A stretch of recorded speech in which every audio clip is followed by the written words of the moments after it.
дар соли ҷорӣ моҳи рамазон аз 10 март то ба 9 апрел рост омад ва аксари футболбозони мусалмони сайёра аз соби содиқ то фурӯ рафтани офтоб рӯза хоҳанд дошт. истеъмол накардани об барои варзишгарон бахусус футболбозон таъсир ба ҳолати физикии онҳо мерасонад. имрӯз моҳиди ин мавзӯъ ва футболбозони мусалмон ҳарф хоҳем зад.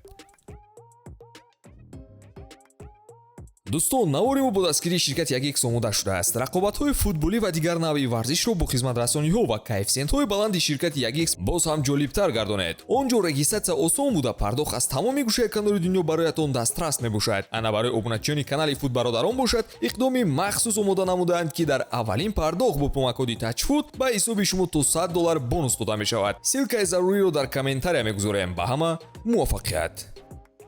ашраф ҳакими футболбози ҷавони мароккоие мебошад ки ҳунари барҷаста дошта намояндаи хуби мусалмонҳо дар футбол ба ҳисоб меравад.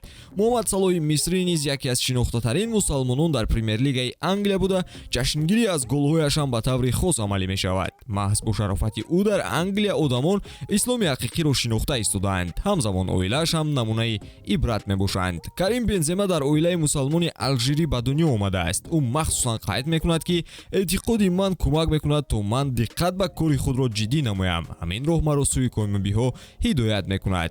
мо хуб медонем ки дар давоми рамазон сатҳи бозии бензема боз ҳам рушд мекунад. соли гузашта ӯ 3 хетрикро ба номаш моҳр зада буд ва дар классико дурахш дошт. истеъмол накардани хӯрока ба таври кофӣ таъсири худро ба ҳунари бозингарон мерасонад. бозии ситораҳо агар тағйирам ёбад, рукнҳои рамазон ба қабли мотиватсияи иловагӣ ба бозингарон медиҳад то сӯи ҳадафҳои худ бо боварӣ ҳаракат кунанд. ин ба бозингароне рабт дорад ки рӯзаи худро дар давоми бозиҳо нигоҳ медоранд. ба ҳамин навори имрӯза ба анҷом мерасад. умедворем он ба шумо писанд омад ва наворро бо лайки худ дастгирӣ мекунед. обуна шуданро фаромӯш насозед.